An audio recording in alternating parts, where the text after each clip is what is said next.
নবী হওয়ার আগে বিশ্বনবীর ইবাদত ছিল চিন্তার ইবাদত। আমরা অনেকে মনে করি শুধু তাসবিহ পড়াই ইবাদত, জিকির করাই ইবাদত, শুধু কোরআন তেলাওয়াতই মনে হয় ইবাদত, শুধু কিয়ামুল লাইল করাই ইবাদত। কিন্তু বিশ্বনবীর সাহাবী যিনি ইসলাম আমাদের চেয়ে ঢের বেশি বুঝেছেন, তিনি বলেন আল্লাহর এই সৃষ্টি শৈলী, এই সৃষ্টি নৈপুণ্য নিয়ে 1 ঘন্টা চিন্তা করা, ক্রিটিক্যাল থিঙ্কিং করা, সারা রাত নফল তাহাজ্জুদের চেয়েও সেরা। সূরা আলে ইমরানের 190 নম্বর আয়াতে আল্লাহ তাআলা বলেছেন, যারা আকাশ বাতাস পৃথিবী সৃষ্টি নিয়ে চিন্তা করে এবং সর্ব অবস্থায় আল্লাহ তাআলার জিকির করে, ওয়াতাফাক্কারুনা ফি খালকিস সামাওয়াতি ওয়াল আরদ, এবং তারা তাফাক্কুর করে, ক্রিটিক্যাল থিঙ্কিং করে, এবং তারা বলে মা খালাকতা হাযা বাতিলা, হে আল্লাহ তুমি অনর্থক কিছু সৃষ্টি করো নাই। মনে রাখবেন, এই পৃথিবীতে আল্লাহ তাআলা অনর্থক কোনো কিছু সৃষ্টি করে নাই, করেছে? যেটাই সৃষ্টি করেছে এটা এর মধ্যে মানব কল্যাণ আছে না নাই? আল্লাহ তাআলা আমাদের জন্য কল্যাণ রেখেছেন। এবং এই আয়াত যখন নাজিল হল, বিষ্ণু ঈসা ইসলাম বললেন, ওয়াইলুন লিমান কারাআহা ওয়া লাম ইয়াতাফাক্কার ফিহা, ধ্বংস তাদের জন্য যারা এই আয়াত তেলাওয়াত করে কিন্তু এই আয়াত নিয়ে চিন্তা করে না, গবেষণা করে না। এবং কোরআনের বিভিন্ন আয়াতে আল্লাহ তাআলা বিশ্বনবীকে বলেছেন, নবী হে, আপনি আপনার উম্মতদেরকে নবীদের ঘটনা শোনান। কোরআনের 3 ভাগের 1 ভাগ হচ্ছে ঘটনা। পুরো কোরআনের 3 ভাগের 1 ভাগ কি? ঘটনা, স্টোরি টেলিং। কারণ গল্প মানুষের মনে দাগ কাটে।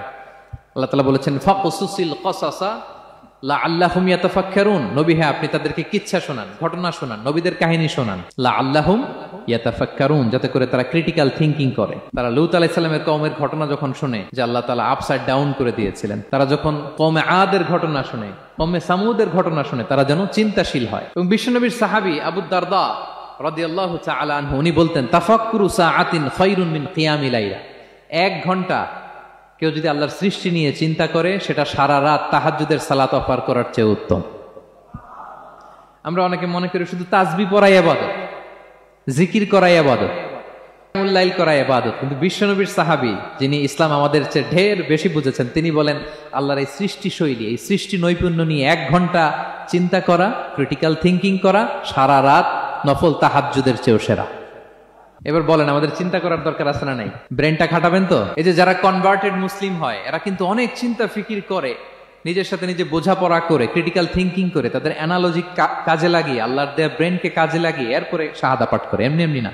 এই যে কিছুদিন আগে আমেরিকান এক পপ স্টার কালেমা পড়ছে না? আপনি জানেন একটা ধর্ম চেঞ্জ করা, একটা ফেইথ চেঞ্জ করা, এটা কত বড় সিদ্ধান্ত? হ্যাঁ, বাপদাদার ধর্ম বয়স 30-40, এতদিন যে ধর্ম মানলাম এটাকে চেঞ্জ করে নতুন ধর্মে কনভার্ট হয়, এটা কত বড় সিদ্ধান্ত?